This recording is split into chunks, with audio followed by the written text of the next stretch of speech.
jërëjëf mbokk yi internet yi ñu suivre seen site d'information Sénégal 7 ginnaaw bu ñu leen nuyoo bu baax a baax di leen ziar di leen jox seen wàccuwaay di am mbégte bu rëy ak kontante ñëw seet si le doyen Lamine Mboup ancien international sénégalais war a waxtaan ak moom sur la performance des Lions à Kinshasa, le coup de maître de Pape Bouna Thiaw ñu war a waxtaanee aussi tamit si performance yi nga xamante ni moom la joueur sénégalais yi def actuellement en Ligue des Champions mais aussi crise bi nga xamante ni moom moo am ci football local bi parce que club yi neen dañuy boycotter li nga xamante ni mooy championnat ren bi parce que le fait que ministre bi daal di arrêté li nga xamante ni mooy subvention yi nga xamante ni moom la doon jox club yi nga xamante ni daan nañ qualifier Ligue des Champions africaine Père maa ngi lay nuyu bu baax a baax di la ziar di la jox sa wàccuwaay di la dalal suñu site d'information Sénégal 7.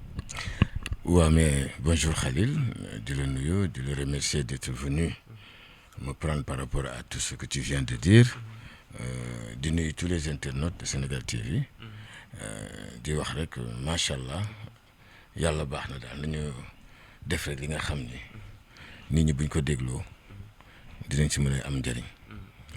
alors Père keroog suñu gaynde yi def performance bu exceptionnelle ñu dem Kinshasa terrain boo xamante ni conditions yi métti woon na lool. ñu mën leen 2-0 ñu def li nga xamante ni mooy remontada alors naka nga gisee performance double XL bi nga xamante ni moom la booy def. Écoutez, c'est à saluer parce que je pense que ni man rek maa fi nekk sénégalais boo xam ne wóolu woon naa sama équipe génn fépp ni leen man je n'ai aucune crainte. la moo tax loolu. parce que dama xam valeur intrinsèque gu équipe nationale Sénégal je l'ai seetaan naa leen fii contre Congo. J'ai regardé tout le match et j'ai vu que par rapport aux confrontations individuelles, le Sénégal a dominé tous les Congolais. Collectivement, le Sénégal a tout dominé. On a failli sur des actions individuelles. Nous avons double un but pour tuer le match. Après, il y a une erreur personnelle aussi qui a fait qu'on a pris un but. Mais bon, cette année, match à l'Ébi, le Sénégal, mon Congo sur tous les plans. Et au niveau mondial, boo xoolee les joueurs sénégalais seen statut xam ni ñoom c'est des joueurs yi nga xam ni ñoom ñëpp ils sont titulaires dans les clubs européens ba pare nag di fa def li nga xam ni ça montre leur valeur intrinsèque dem def ay matchs amicaux yoo xam ni kenn xalaatul woon équipe bu toll noonu dem di ko def revenir avec des matchs victorieux donc je pense que amoon nañu capacité dem Congo gagner fa parce que ku dem Angleterre gagner fa. dem match ni rek idaan avec ton équipe B nga def ñaata match kenn gagnéwu la mais amuloo looy craindre man dama leen wax ni le Sénégal aujourd'hui c'est comme l'Espagne en Europe fu mu dem dafa war a wane suprématie amul sa dëkk la amul suma dëkk la parce que lépp li am ci football ci biir terrain lay am c'est la capacité individuelle et collective l'intelligence de se coder et de se décoder ku ci nekk li nga mën nga allier ko ak li sa morom mën te Sénégal boo xoolee seeni joueurs démb maa ngi seetaan Pape Gueye contre Pape Matar Sarr en Ligue des Champions mais Congolais gis nga koy def équipe bu mel noonu nga dem feneen gis ko foofu attends donc da lay won ni ñun dañu am benn suprématie en Afrique te dañ ko war a wone même Maroc bii ñuy wax ñoo ko ëpp potentialité dafa am chance dem Coupe d'Afrique de Coupe du Monde def fa leen benn kii mais si bu doon match rek ak occasion kon xëy na toog na bu yàgg mais football moo demee nii quand tu rentres dans le terrain tu rates certaines occasions équipe bu mel ni Espagne wala Portugal ñoo dominer Maroc fépp mais Maroc a réussi parce que match dafa am nu muy demee nga am équipe bu mel ni Sénégal défensivement moo nekk équipe bi gën a jël moins de buts au monde et offensivement c'est l'une des équipes qui marque le plus de buts au monde mais kooku nan la mën a dem Congo di tiit et puis mën ci biir terrain la c'est un ballon la boo xam ne dañ koy xëccoo ku si nekk sa qualité technique ak sa qualité physiquement ils sont prêts techniquement ils sont prêts mais lan la ñu war a craindre si ay Congolais yoo xam ne amaguñu seen niveau moom laay wax dafa mel ni tey Sénégal dafa mel ni équipe bu première division di jouer ak équipe bu nationale noonu la demee woon ak Congo pour man. dafa am suprématie donc dafa mel ni nga ni équipe bi jouer première division waru mën a jël bi équipe bi jël mais toujours que bu match bi dem di nga gis différence bi parce que au fur et à mesure di nga gis ni ñële dañuy am facilité de pouvoir revenir au score boo seetee Sénégal dawuñu accéléré wuñu xeexuñu mbëkkante wuñu ils ont fait circuler le ballon. Presque en marchant, ils ont joué. Koulibaly, bu yoree bal bi sax day dox. Regarde le troisième but. Il y a eu 20 passes. Ce qui veut dire que collectivement, le Sénégal est là. Le premier but, c'est un travail individuel. Collectivement, hein? Individuel. Ce qui veut dire qu'individuellement, le Sénégal est là. Le deuxième but aussi, c'est individuel. Parce que Lolo, c'est un génie. Parce que génie, rek mo meuna dougal bi bu mel non. Mais bi Nicolas Jackson dougal. Parce qu'il a mis tout le monde d'accord sur sa capacité technique et sa capacité intelligente. Tout le monde a été battu. Gardien de but, défenseur. Même les joueurs sénégalais étaient surpris. Donc, ce qui veut dire que le Sénégal, valeur bi ñu koy wax mi ngi fa. Man valeur boobu daal laa gis ci sama équipe nationale du Sénégal. La nga jàpp ni moom mooy la clé du succès de l'équipe nationale face au Congo. Parce que dëkk bi ñu dem Congo. Stade des Martyrs gis nga avant match bi tension bi bëri woon na trop nga gis joueurs yi ñu leen doon xaañ ay saw di leen xaañ ay bouteilles ba ñu mëne la 2-0 dëkk jaamur stade boo xamante ni fees na dellu 100 000 spectateurs ñu am mental de faire am réaction boo xamante ni dem def li nga xamante ni mooy remontada mais la nga jàpp ni moom mooy la clé du succès de l'équipe. La capacité technique collective de l'équipe, c'est rien d'autre. Dama la mën dama lay dóor. Est-ce que comprendre loolu la Sénégal def du affaire ay public bu nekk ci public fu mu nekk du ci tribune bi joueurs yi fu ñu nekk du ci biir terrain bi ban relation la ñu am amuñu benn relation ñoom seen adversaire mooy 11 Congolais yi nekk ci biir terrain bi te ñoom ko xam na ni ñoo leen mën ñu dem ñu football bi nga xam ne moo leen mën ñu gagné affaire bi du affaire leneen mën la dóor la ñëw football li nga parce que xam nga booy wax pression fii Sénégal comment bi ñu xam nga kañ la ñu commencé am pression bi ñu commencé nekk xale di dem di football koñ contre koñ commencé nañ di am pression yaa ngi di football nawetaan commencé nañu am pression ba pare ñëw championnat national am foofu aussi pression ba pare suñuy joueurs dañuy dem di football ñenn ñi ngi football Ligue des champions ñenn ñi football nañu Coupe d'Afrique ba pare ñeneen ñi Coupe du monde mais ñooñu ban pression moo leen war a mën a heurter ba ñu war a mën a dugg ci terrain naan dafa am lu ñu ragal et puis y a la sécurité internationale y a la télévision congolais yi li ñu def seen tribune la ñu yàq seen stade la ñu yàq mais mënuñu jege joueurs sénégalais yi et aujourd'hui ils sont suspendus même ni ngeen dégg naa ñu naan duñu bokk Coupe d'Afrique et lan moo ko fi jar te tey li ma ci jaaxal mooy tey congolais yi loolu ñu def noonu c'est pas réfléchi le Sénégal qui va représenter l'Afrique en Coupe du monde ñoom du Sénégal la ñuy faral ñun du gis nañu fii bu Cameroun demee wala Nigéria dem temps yi ñu doon def moom lañ daan faral parce que nous sommes africains mais pourquoi alors ñu war a def loolu nit ki bu la mënee gagner la d'ailleurs maa ngi fàttaliku quand j'étais plus jeune les Sénégalais avaient cet esprit quand tu venais tu étais meilleur que ils t'applaudissaient et c'est ça la sportivité waaw moo dañ parce que les gens ne sont plus sportifs et ça c'est pas bien avant d'aller au stade il faut être sportif il faut te dire que autant je peux gagner autant je peux perdre imagine-toi quand ils sont venus faire match nul ici est-ce que nous les Sénégalais on a cassé le stade ils pouvaient pas réfléchir par rapport à ça c'est dire que ñoom ils n'ont pas bousculé nos supporters ils n'ont pas bousculé nos joueurs ils n'ont pas cassé leur tribune parce que on a été sportif on a vu que c'est de notre faute si on n'a pas gagné alors pourquoi faire ça pourquoi faire ce scandale et puis il y a des supporters sénégalais qui se sont plaints comme si ce ne sont pas des êtres humains comme eux c'est anormal ces gens-là pourquoi ils sont comme ça ñu joué 2 matchs gagné Soudan fii dem Congo gagné ko 3-2 alors si 2 matchs yooyu yenn enseignement nga ci mën a tirer. Le premier enseignement que je peux tirer c'est d'avoir battu le Soudan parce qu'aujourd'hui si on avait fait match nul avec le Soudan le Congo aurait eu même confiance contre nous et peut-être que même le Congo aurait cherché un match nul mais il s'est trouvé que en ayant battu le Soudan on s'est rapproché du Congo et là ils avaient peur parce qu'ils savaient que si ils perdaient le Sénégal les devançait mais si on n'avait pas battu le Soudan même s'ils perdaient on les devance pas et ils auraient encore une chance donc je pense que la meilleure chose à faire c'est d'avoir battu le Soudan et aujourd'hui le Soudan est encore dans la course parce qu'on a 2 matchs encore à gagner donc les enseignements que je peux retirer de ça on ne peut pas battre le Soudan battre le Congo et trébucher contre la Mauritanie, trébucher contre le Soudan du Sud. Ce serait anormal. Et ça, je le dis aux joueurs, je ne le dis pas au staff ni personne. Parce que pour moi, ce sont les joueurs qui ont décanté la situation lors du match contre le Congo. C'est eux, comme je l'ai dit, individuellement et collectivement, qui ont réussi à déstabiliser leur adversaire dans le terrain en tierce de seconde et en combinaison. D'accord? Donc je pense qu'aujourd'hui, c'est à eux aussi de soulager Pape Thiaw. Parce qu'aujourd'hui, je me disais, beaucoup de gens disaient, il n'est pas bon, xamul dara. Qu'est-ce qu'ils disent aujourd'hui? Xam na dara. Ah, am na lu ma fi waxoon. nañu bàyyi xamul dara. parce que ñoom dugg ñu si terrain. ñu ko doon wax ñooñu ñëpp au début ñoo koy actuellement ñoo nekk di ko tagg. di ko tagg matu gaaw pareegul dafa lii ban entraîneur moo pare. kon Guardiola pareegul mënatul gagné. Mourinho pareegul mënatul gagné. kon kan moo aay. ñu bàyyi loolu moom laa doon wax barki démb da ngay gis ku si mel ni Lamine Mboup dem France titulaire devant kenn ku ñuy wax François ñoom ñaar ñëpp ñu defandoo diplôme est-ce que tu vois ñëw fii ñu jël François jël ko si place Lamine Mboup jël ko complexe d'infériorité loolu la ñu war a bàyyi. Pape Thiaw Guardiola munu ko yaa ngi may dégg Mourinho munu ko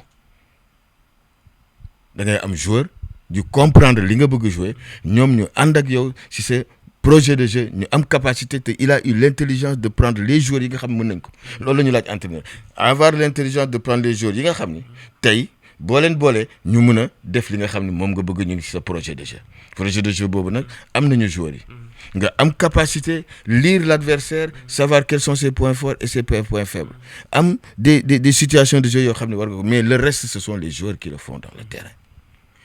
Alors père naka nga gisee le coup de maître de Pape Thiaw ba mu ñëwee équipe nationale ba léegi moo ngi def li nga xamante ne ay jaloore te au début critiques yi bëri woon na trop mais actuellement ñëpp nangul nañ ko. mais mooy li may wax rek gis nga critique day fekk mu positive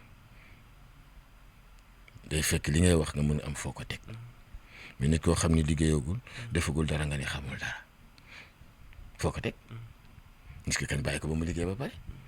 bu liggéeyee ba pare nga mën ko mën a critiquer du dëgg tey ñi doon wax xamul dara tey ñoo génn ñoo tourné naan moo fi gën Aliou Cissé mais waxuñu dëgg donc Aliou Cissé moo fi indi Coupe d'Afrique waaye nañu reconnaissant waaye waaw Aliou Cissé moo tax ñu am Coupe d'Afrique te noonu mu fubale moo tax ñu gagné Coupe d'Afrique tey Pape Thiaw dafa indi beneen te nii muy fubale xëy na moo tax lii muy indi moo tax ñuy gagné. mais père lan mooy def la différence entre maam Pape Thiaw la touche de Pape Thiaw par rapport ak ay prédécesseurs. Bon, écoutez, moi je vais vous dire une chose. Je l'ai toujours dit. Nous avons aujourd'hui une équipe extraordinaire. Ce n'est pas une question d'entraîneur ni de touche. Est-ce que tu comprends? C'est une question de footballeurs et de joueurs capables de pouvoir rivaliser avec des adversaires. Et les joueurs sénégalais sont capables de rivaliser avec leurs adversaires et de leur être supérieurs dans le terrain. Comme ils l'ont fait avec Aliou Cissé jusqu'à prendre la Coupe d'Afrique. Et jusqu'à présent, on est en train de critiquer Aliou Cissé, mais il n'a pas perdu un match. Attention, même quand il léguait à Pape Thiaw, il n'avait pas encore perdu un match. Quelle est l'équipe au monde qui n'a pas perdu de match? C'est le Sénégal. 24 matchs. Sans défaite. L'Espagne, 20 matchs. Alors, pourquoi aujourd'hui on parle de celui-là est meilleur que celui-là? Non. C'est comme aujourd'hui, je disais tantôt, les gens qui disent coaching gagnant. Parce que Sabali est entré, Sadio est sorti, ils ont marqué un troisième but. Et les deux premiers buts, s'ils ne les avaient pas marqués, est-ce que ce serait été un coaching gagnant? Attends. Ceux qui étaient sur le terrain, ils ont empêché le Congo de marquer un troisième but. Ils ont réussi à marquer 2 buts avant que nous Dougou. Et si ce n'était pas fait, est-ce que il y aurait eu un coaching gagnant sur ce remplacement? C'est toute l'équipe qui a été gagnante. Il faut qu'on arrête ça. C'est du n'importe quoi. Donc je pense qu'aujourd'hui, il faudrait féliciter tout le staff, la fédération et surtout les joueurs. Moi, je dis, ces joueurs du Sénégal, il faut les plébisciter. Est-ce que cette victoire-là, elle est beaucoup plus joyeuse pour moi que la Coupe d'Afrique? Cette victoire-là a montré la valeur de l'équipe nationale du Sénégal. Mënuma la wax bànneex bi ma am bi Sénégal defee remontada avec la facilité. Montrer à toute l'Afrique que nous sommes les meilleurs. C'est ça que les Sénégalais ont fait. Regardez encore le match. Les Congolais, c'est nous qui leur avons donné le but. Attends. Des erreurs défensives. Pape Gueye qui essayait de faire le chichi, qui perd le ballon. Ce ne sont pas des manchots. Boo leen may occasion dinañ ko dugal. Koulibaly day coach boy bi du egg sax ci surface de réparation. Il a trop confiance en lui dans sa course et dans ses tacles, mais il a été pris en dépourvu. Loolu rek la fa Congo am. À l'extérieur. Ouais. Mais attends. Aujourd'hui, on veut parler de rivalité entre le Congo et le Sénégal. Congo dafa am équipe bu dem Coupe du Monde. Amul sax équipe bu dem Coupe du Monde d'Afrique. Ils ont trébuché pour aller en demi-finale de la Coupe d'Afrique. Parce qu'il y a beaucoup d'équipes qui ont été éliminées sur le parcours, mais ils n'ont pas le niveau. C'est comme le Nigeria qui a été en finale, il n'avait pas le niveau. Moi, je vous dis, cette équipe du Sénégal est la meilleure équipe actuellement d'Afrique. Et aujourd'hui, les Marocains n'ont qu'à venir essayer de nous prendre. Ils sauront que même l'Espagne, je n'ai pas peur contre cette équipe nationale du Sénégal. On a vu l'Espagne contre l'Angleterre. Ça s'est soldé par combien en Coupe d'Europe? C'est pas aux séries de tirs au but. Et nous, on a été battre l'Angleterre. Attends. On a une suprématie extraordinaire aujourd'hui dans le monde du football. Mais il faut qu'on croie en nous. Il ne faudrait pas qu'on se mette à être décomplexés. Aujourd'hui, je disais, boni won Congo day dem France, yé té France ray ko. Congo day dem Angleterre, yé bu jëlul 10 dina ma jaxal. Ba paré légui mi tax ak Sénégal nga nan Sénégal dafa wara tit. Mais c'est quoi ce complexe? Man de gëmuma kenn lu dul sama équipe nationale ak sama dëkk. Mais coach yu pareegul de décembre ne moo ñu jox rendez-vous 3e journée Coupe d'Afrique. Moom dafa war a ñaan yàlla ba na jël lu bari. Est-ce que vous comprenez? Dafa war a ñaan yàlla bañ a jël lu bari parce que bu boobaa dañ koy dàq. waaw. C'est ça qu'il ne sait pas, c'est que le Sénégal li mu xamul mooy que ils ont donné 2 buts. Par inadvertance, ils ont donné 2 buts. Mais ñoom amuñu pour mënuñu ñu dugal but. waaw te bu ñu attaqué jël lu bari. waaw ñu dañuy fontu rek. mu des ñu 2 matchs ci éliminatoire Coupe du Monde yi ñu war a dem Soudan war a recevoir Mauritanie mu nekk match bu am solo parce que en cas de victoire dinañu permettre ñu décrocher li nga xamante ne suñu billet qualification pour la Coupe du Monde bii di ñëw. Équipe bi ban mental ak ban état d'esprit la wala entamer ñaari match yu important yooyu noonu. Il y a pas de match facile. Il y a pas de match qu'il faut jouer à demi-mesure. On cherche une qualification à la Coupe du Monde. Si on fait match nul contre la Mauritanie, le Congo gagne daf ñuy dab. Parce que ñu bëri ñoo jàpp ni match bu yomb la parce que non, attention. Xam nga ñoo mën Congo mais fexe nañu ba jël 2 buts. Ça peut arriver. te football kenn xamul bien que di nga am suprême moom laay wax léegi maa ngi lay wax sànq ni la équipe nationale mën na dugal bi équipe de première division. On a vu en coupe des équipes de nationale éliminer des équipes de première division mais bu ñu defaatoon match bi du ko éliminer mais sur un match def na ko yaa ngi dégg kon la Mauritanie peut venir gis nga match aller bi ce n'aurait été xam nga loolu du affaire entraîneur dañuy waxtaan. conditions yi. non xam nga loolu du affaire entraîneur damay dellu si benn paramètre. Mauritanie moo ñu dominé match bi yëpp amee occasion de but mais il y a eu cet éclair de génie de Pape Matar Sarr et cette intelligence de kii Sow ñu koy waxee l'autre l'attaquant Habib Diallo cette passe kooku ce n'est pas une question d'entraîneur c'est la technique individuelle et l'interprétation valeur intrinsèque des joueurs qui ont fait qu'on a marqué ce but mais on était acculés. Notre gardien a été extraordinaire en arrêtant beaucoup de velléités offensives de la Mauritanie. Donc, il faut dire que les Mauritaniens ne sont pas manchots. Et on a joué sur du synthétique. Qui vous dit que eux, s'ils ne sont pas sur du gazon naturel, ils ne seront pas encore plus à l'aise. Attention. Il ne faudrait pas les négliger. Le Soudan du Sud, je ne pense pas. Je ne pense pas qu'on puisse avoir un problème là-bas. À moins que, vraiment, même l'équipe nationale locale peut aller là-bas. Est-ce que tu comprends? Sénégal Mauritanie au stade Léopold Sédar Senghor loolu nga ci xalaat. Au stade Abdoulaye Wade. Léopold. Ce serait une bonne chose. Parce que là, ce sera presque la qualification. Tout le public sera là. Le stade sera plein et comble. Parce qu'on serait déjà parti au Soudan du Sud. Là-bas, on a fait une belle prestation. On revient, on doit rencontrer le dernier de la Mauritanie. Tout le stade, si on le fait ici, qu'il y ait une sécurité absolue, moi je me dis, mais est-ce que les conditions sont réunies par rapport aux alentours du stade? Attention, parce qu'il faut un espace assez considérable pour que la FIFA accepte que le stade puisse être fonctionnel. Et il y a beaucoup de gens qui sont aux alentours qu'il faut dégager. Parce que là, je vois qu'au niveau de la route, il y a des vendeurs de fleurs, etc. Et pourtant, c'est là-bas que les gens se faisaient la queue pour aller acheter les billets. Donc tout ça doit être dégagé. De l'autre côté aussi, il y a des constructions qui se font, il y a des mécaniciens. Et ça, je ne pense pas que la FIFA va l'accepter. Donc il serait bien que les gens prennent leurs responsabilités.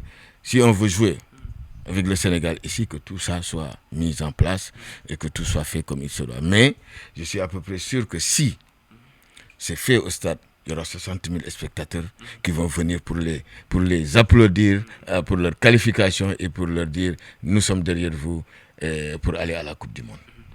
Père Sang da nga wax lu am solo muy sénégalais dañoo war a bàyyi di xalab koo xamante ne defal nañ lu ne damay ñëw sur le cas de Sadio Mané gis nga critiques yi maanaam si 2 dernières sorties yi mu joué ma lay laaj benn question Sadio Mané ban impact la am actuellement si attaque gu Lion wu Sénégal yi. Le même impact qu'il a toujours eu. Peut-être qu'il ne marque pas de but, d'accord, mais il fait des choses importantes par rapport à l'adversaire. Parce qu'aujourd'hui, Sadio, quand il est dans une attaque, les adversaires n'ont pas la latitude de monter et de faire ce qu'ils veulent. Ils sont en train de penser à Sadio Mané. Sur un éclair, il peut le faire. Donc je pense que Sadio, c'est pas... Tu sais, c'est le Sénégalais qui a cette habitude. Quand il a du nouveau, il fait beaucoup de khalab qui finit con. Je me rappelle que le stade de l'amitié. Bidjao Balde Keita di sogu ñew. Ñu commencé di dénigrer Sadio Mané. Ah mais non Sadio na génn waay. Ah nañu dugal boy jaayo. Jaaw Sadio après ça Sadio mo gëna performance ci exam meilleur buteur meilleur passeur. Est-ce que tu comprends? Kon dañu wara reconnaissance. Nit bu défé dara dang koy jox cër. Waaw Sadio même bu defoon un match dégueulasse bi gën dañ ko wara applaudir parce qu'il nous a fait plaisir. On doit l'applaudir. Mu génn mais yuuxoo ko fii def loolu pour lan fii éternel recommencement moo fi am dans le monde.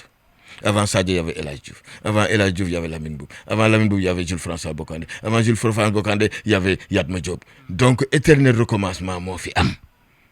Éternelle succession moo fi am. Cycle là. Aujourd'hui, Sabaly est en train de se montrer. Est-ce que yaa ngi dégg? Waaw. Demain, ce sera quelqu'un d'autre. Après demain, quand on parlait de Pelé, on n'attendait pas que Messi vienne. On n'attendait pas que Platini vienne. On n'attendait pas que Johan Cruyff vienne. On n'attendait pas que quelqu'un d'autre vienne. Là, on est en train de parler de Pedri. Il y avait Iniesta, il y avait Xavi. Et aujourd'hui, on parle de Lamine Yamal. Pourtant, il y avait Messi. Alors, c'est un éternel recommencement.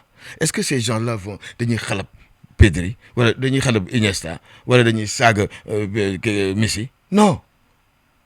Il faut que les Sénégalais sachent raison garder. Te xam ni ñoom dugguñu ci terrain. Un joueur de football qui entend, il y a tous les risques pour que mu dee. Un choc mën na ci dee. Une crise cardiaque mën na ci dee. Mu ngi dugg avion di dem di football yi Sénégal mën na ci dee. Tout est risqué. Tout est risqué dans sa vie pour représenter son pays. Kon na ko nit ñi jox cër. Sadio de jusqu'à aujourd'hui, c'est le meilleur buteur de tous les temps de l'équipe nationale. C'est le meilleur passeur de tous les temps de l'équipe nationale. Ñu bëgg ko ñu nangu ko.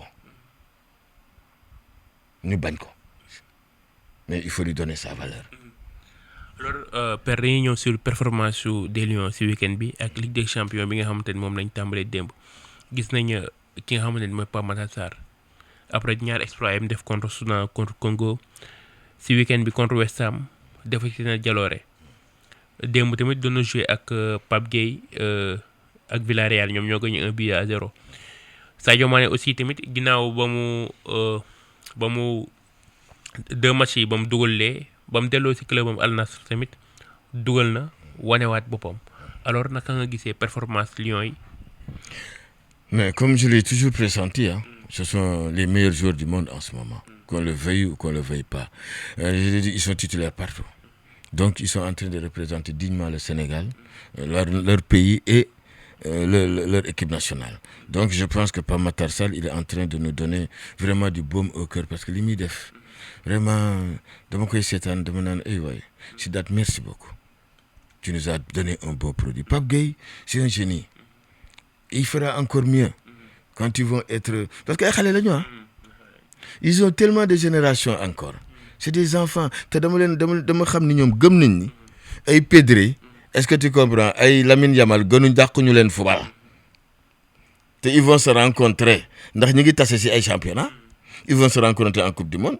Tout boba, il faut que le Sénégal ait valeur, ait capacité. Parce que boy boba lol lañuy indi.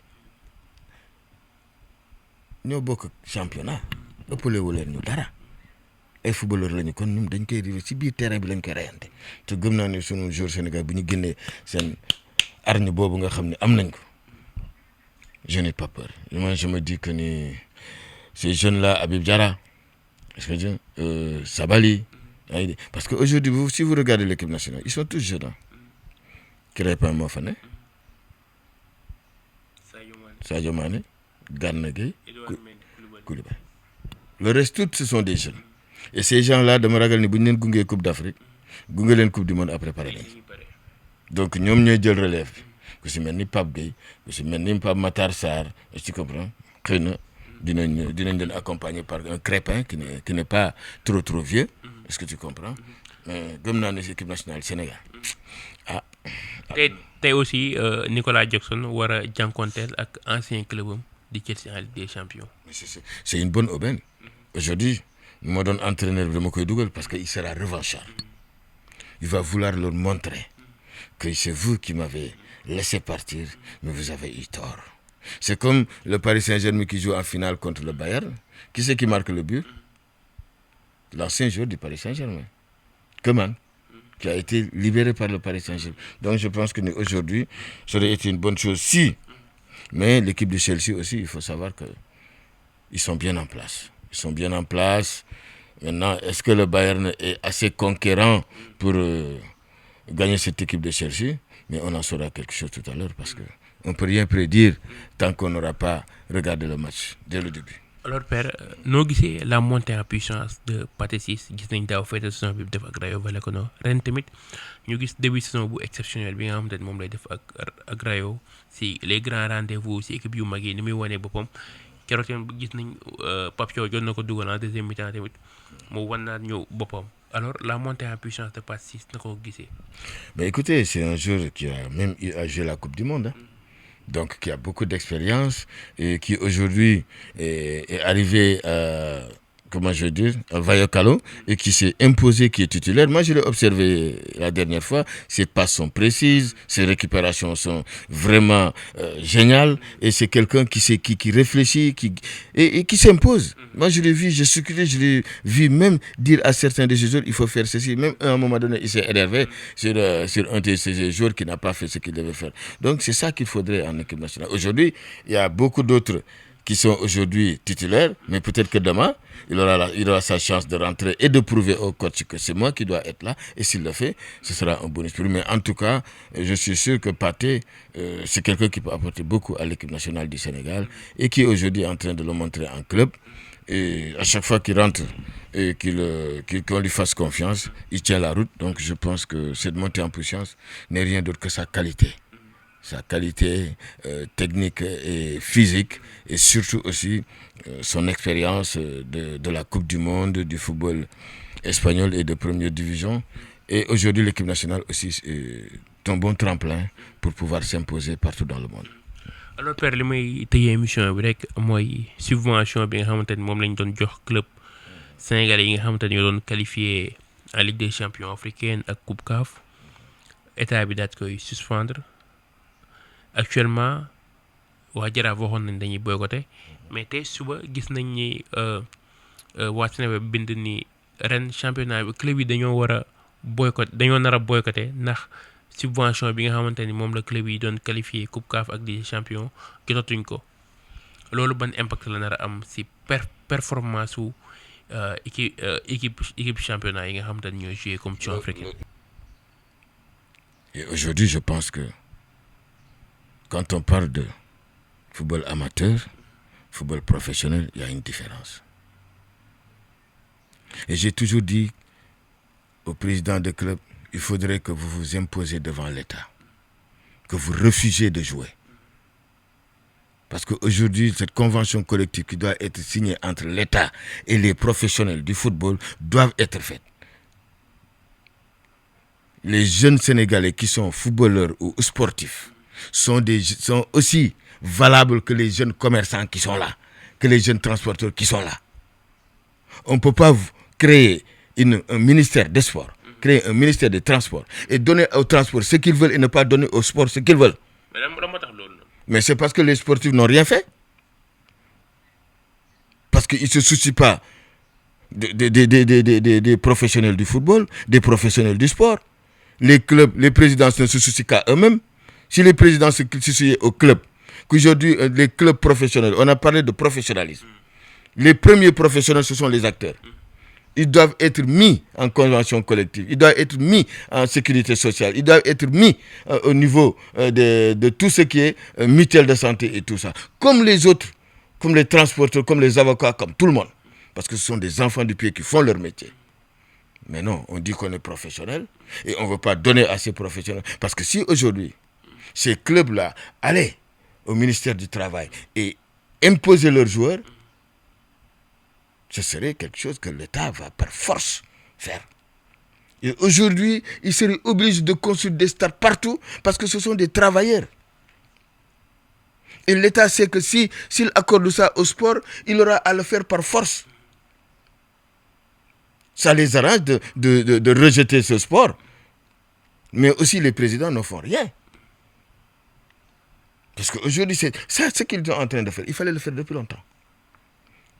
Depuis longtemps, quand on a parlé de professionnalisme.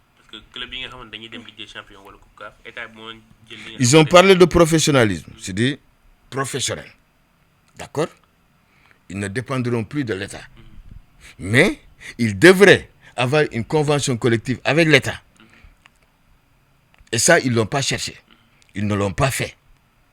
Parce que ce qui les arrangeait, c'est de ne pas payer normalement les joueurs. De ne pas payer d'impôts. Est-ce que tu comprends? Et là, aujourd'hui, le code de sport de l'État doit le sortir rapidement. Ils en ont parlé et depuis... Mais attendez, comment ça se fait qu'aujourd'hui, quand il y a une réunion, je ne sais pas comment ils l'appellent dans l'État, là, hein, non, quand ils se voient quelque chose, je ne me rappelle même plus. Mais attends, ils ont parlé de tout, sauf du sport. Attendez. Et aujourd'hui, si l'équipe nationale du Sénégal du jour, c'est tout le peuple qui est debout, qui est concentré. Et ces gens-là, on ne leur donne pas leur importance. Et le ministère des Sports qui dit, je ne donne plus rien. Mais attends, tu ne donnes plus rien. Mais fais cette convention collective avec le football. Et eux, ils pourront peut-être trouver des sponsors, des gens qui vont les accompagner. Ils pourront trouver les moyens de pouvoir jouer. Ou bien on arrête carrément le football. Il n'y a plus d'équipe nationale, il n'y a plus de football au Sénégal. C'est tellement simple. Mais ça, les clubs devaient le faire depuis longtemps. Et je l'ai réclamé. Plusieurs fois, regardez mes sorties. J'ai dit, les clubs n'ont qu'à dire, on ne joue plus. Et il n'y aura plus d'équipe nationale. Et après, l'État va pouvoir peut-être maintenant dire au club, on va faire une convention collective, on va faire ceci, on va faire ceci, et que aujourd'hui, le métier du sport est accepté au Sénégal. C'est très simple. C'est très simple. Si l'État ne veut pas le faire, les clubs sont en grève, mais l'équipe nationale du Sénégal n'ira pas à la Coupe du Monde ni à la Coupe d'Afrique. C'est très simple. Et ils le savent très bien. S'il n'y a pas de championnat national ici, la FIFA va saisir. Parce qu'aujourd'hui, normalement, pour jouer en équipe nationale du Sénégal, il faut être licencié dans le championnat du Sénégal. Normalement, il faut être licencié dans le championnat du Sénégal. C'est ça la loi. Après, c'est les affaires de passeport qui sont sorties. Mais normal, il fallait être licencié pour jouer dans l'équipe nationale du Sénégal. Maintenant, tout a été changé. Mais attention à ce que les gens sont en train de faire, que ce soit les clubs, que ce soit l'État. Essayons de trouver une solution et de pouvoir faire en sorte que tous les Sénégalais puissent être joyeux. Parce que nous préparons une Coupe du Monde, il ne faudrait pas qu'on laisse passer cette chance de pouvoir prendre pour la première fois en Afrique cette Coupe du Monde. D'accord. Merci beaucoup, Père, pour votre disponibilité. Là, moi, c'est le mot de la fin. Écoutez, de dire merci à tout le monde. Félicitations encore à Papto et à l'équipe nationale du Sénégal, à tous les joueurs, à la fédération sénégalaise, cette nouvelle fédération que nous souhaitons bon vent et espérons qu'ils vont ramener la Coupe d'Afrique comme Augustin l'a fait, ils auront à la Coupe du Monde. Ils feront mieux que Augustin et qu'aujourd'hui l'État et les clubs vont trouver une solution avant qu'il n'y ait des catastrophes au niveau du football sénégalais. Voilà. Merci beaucoup, Père.